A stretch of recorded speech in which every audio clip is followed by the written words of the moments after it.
The Path of the Engraver, the Naqshbandi Silsila, Assalamu alaikum, and welcome back to Sufi Essence with Hammad Syed.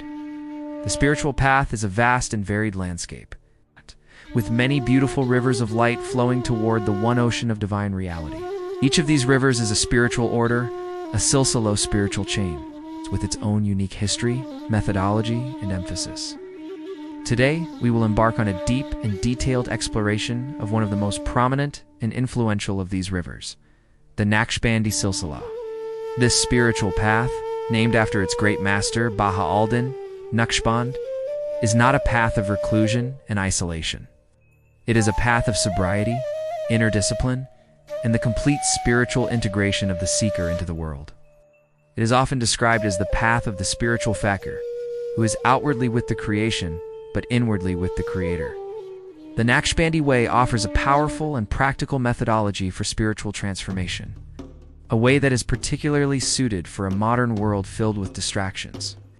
Its emphasis on a unique form of remembrance, its profound reliance on spiritual companionship, and its clear-cut principles provide a spiritual compass for the seeker, who wishes to live a life of divine presence while remaining active in society. It is a path that teaches us to be like a master craftsman, to engrave the name of Allah upon the tablet of our heart, so that it becomes our permanent spiritual reality. Part 1. The Golden Chain. History and Lineage, the Naqshbandi Silsila is a unique spiritual chain in that it traces its lineage, its nisba spiritual link, through the first caliph, Abu Bakr al-Siddiq, rather than through Imam Ali ibn Abi Talib, as most other Sufi orders do. This lineage is known as the Golden Chain and begins with the Prophet Muhammad himself, who is said to have taught Abu Bakr the silent remembrance of Allah, a tradition that was passed down through a chain of masters. This unique nisba gives the Naqshbandi order its distinctive spiritual flavor, one that emphasizes the internal, hidden work of the heart. Reflecting Abu Bakr's profound sincerity and inner truthfulness. The story is a powerful one, for it teaches us that the path to God is a path of inner work, a path that has the power to transform a human heart from a state of forgetfulness to a state of a profound spiritual presence. The foundations of the Naqshbandi way were established centuries before the order received its name. The great master Khwaja Abed-ul-Khalik Gijwani D. 1179 laid the groundwork for its core principles and practices. He emphasized a path of strict discipline, inner mindfulness, and an intense focus on the silent remembrance of God. He established a system of spiritual guidance and mentorship that was passed down from master to student. His teachings were a spiritual and a philosophical and a practical framework that was so powerful that it had the power to transform a human heart from a state of forgetfulness to a state of presence. Gujwani's spiritual method was a spiritual and a philosophical and a practical framework that was so powerful that it had the power to transform a human heart from a state of forgetfulness to a state of presence. The order receives its name from Baha Naqshbandi, 1389, who is considered its founder and the master who formalized its practices. The name Naqshband means the engraver or the pattern maker. This name is a spiritual testament to his mastery of engraving the name of Allah upon the heart of his students, so that the name becomes the permanent spiritual reality of the heart. His life was a spiritual and a philosophical and a practical example of a seeker, who was outwardly engaged in the world as a merchant and a farmer, but inwardly in a continuous state of a profound and an intimate spiritual communion with Allah. His teachings emphasized Suhba, or spiritual companionship, as the most effective means of spiritual guidance and spiritual transformation. The Naqshbandi order was further revitalized and renewed in the Indian subcontinent by Ahmad Sirhindi d. 1624, a master known as Mujay Di Alfay, Thani, the renewer of the second millennium. He is a towering figure in the history of the Silsila, known for his emphasis on an unwavering adherence to the Sharia and his powerful and elegant spiritual writings. His spiritual and a philosophical and a practical framework was a spiritual and a philosophical and a practical framework that was so powerful that it had the power to transform a human heart from a state of forgetfulness to a state of presence. He provided a spiritual and a philosophical and a practical framework that was so powerful that it had the power to transform a human heart from a state of forgetfulness to a state of presence. From its Central Asian origins, the Naqshbandi Silsila spread across the Islamic world. It became a significant force in the Ottoman Empire and was later carried to India and the Levant, where it continues to have a strong presence today. Branches like the Khalidiyya, established by Maulana Khalid al-Baghdadi, became influential in the Middle East and beyond. In the modern era, the Naqshbandi way has resonated with people seeking a balance between Orthodox Islam and a direct spiritual connection with God, making it a truly global spiritual path. Part 2. The 11 Principles. The Naqshbandi Method. The Naqshbandi methodology is a precise and practical framework for spiritual development, summarized in 11 principles. These principles are not abstract philosophical concepts, but a practical guide for the spiritual seeker, designed to lead the human heart from a state of forgetfulness to a state of presence. The first 8 principles were formulated by Khwaja Abd al-Khaliq Jijuani, and the final 3 were added by Baha al-Din Naqshband. These principles are a spiritual and a philosophical and a practical framework that is so powerful that it has the power to transform a human heart from a state of forgetfulness to a state of presence. The first principle, Hushdardam awareness of breath, is the very foundation of the Naqshbandi path. Inhaling and exhaling in the remembrance of God. This practice teaches the seeker to guard the breath from heedlessness. For the breath is the very essence of our life and our spiritual connection to Allah, by connecting every single breath to the name of Allah. The seeker transforms the physical act of breathing into an act of worship, a continuous and a profound and a beautiful spiritual remembrance. The second principle, Nazar bar Qadam, watching the steps, is the practice of keeping one's gaze fixed on one's feet while walking. This practice teaches the seeker to avoid distraction and to remain inwardly focused on the destination, both physical and spiritual. It is a spiritual and a philosophical and a practical framework that is so powerful that it had the power to transform a human heart from a state of forgetfulness to a state of presence. The third principle, Safar Darwaitan, journey in the homeland. It's the inner journey of the seeker from blameworthy spiritual states to praiseworthy spiritual states. It is the journey of the nafs from its commanding state al-amara to its peaceful state al-matina. The fourth principle, Khalwat dar anjuman, solitude in a crowd, is a central and a highly relevant principle for the modern seeker. It teaches the seeker to be inwardly in a continuous state of a profound and an intimate spiritual communion with Allah, while outwardly engaged in the world. This principle is a spiritual and a philosophical and a practical framework that is so powerful that it had the power to transform a human heart from a state of forgetfulness to a state of presence. The fifth principle, Yad Dasht recollection, is the continuous remembrance of the divine through the heart. The sixth, Bazgasht, returning, is the practice of verbally returning to Ya Ilahi Anta Maksudi, Waridaka Matlubi, oh my God, you are my goal, and your pleasure is my aim.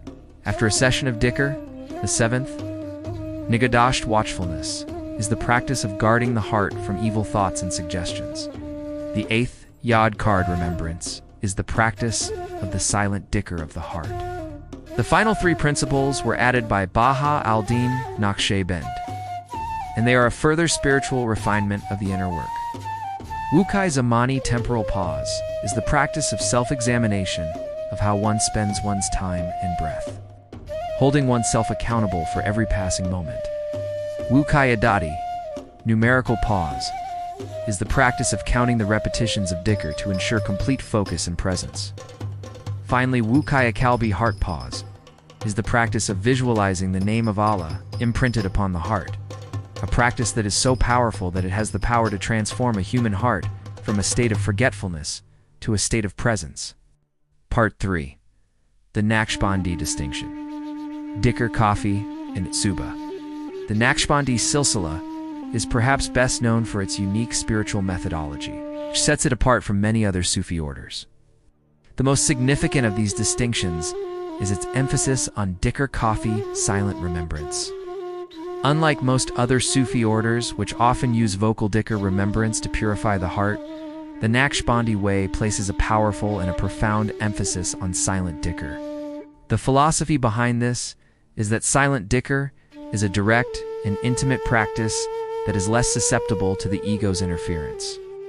It is a spiritual and a philosophical and a practical framework that is so powerful that it had the power to transform a human heart from a state of forgetfulness to a state of presence. The silent dhikr of the heart is a spiritual practice that is so powerful that it has the power to transform a human heart from a state of forgetfulness to a state of presence. It is the spiritual and a philosophical and a practical framework that is so powerful that it had the power to transform a human heart from a state of forgetfulness to a state of presence. The seeker's heart becomes the spiritual and a philosophical and a practical framework that is so powerful that it had the power to transform a human heart from a state of forgetfulness to a state of presence. This spiritual and a philosophical and a practical framework is a spiritual and a philosophical and a practical framework that is so powerful that it had the power to transform a human heart from a state of forgetfulness to a state of presence. The second key distinction of the Naqshbandi path is the paramount importance it places on Suhba, spiritual companionship. The Naqshbandi masters taught that the spiritual journey cannot be walked in isolation. It requires the companionship of a living guide and a community of sincere seekers. The Suhba is the living, breathing heart of the Naqshbandi path, and it is a spiritual and a philosophical and a practical framework that is so powerful that it had the power to transform a human heart from a state of forgetfulness to a state of presence. The Suhba is a spiritual and a philosophical and a practical framework that is so powerful that it has had the power to transform a human heart from a state of forgetfulness to a state of presence. The Suhba is a spiritual and a philosophical and a practical framework that is so powerful that it had the power to transform a human heart from a state of forgetfulness to a state of presence. The Sheikh, or the spiritual guide, plays an indispensable role in the Naqshbandi way. The Sheikh is seen not merely as a teacher of books, but as a spiritual doctor of the soul, a master craftsman who can see the spiritual state of the seeker and prescribe the exact spiritual medicine needed. The Suhba with the Sheikh is the central mechanism of spiritual transmission, where the Sheikh's spiritual light and grace are transmitted to the heart of the seeker. This spiritual and a philosophical and a practical framework is a spiritual and a philosophical and a practical framework that is so powerful that it had the power to transform a human heart from a state of forgetfulness to a state of presence.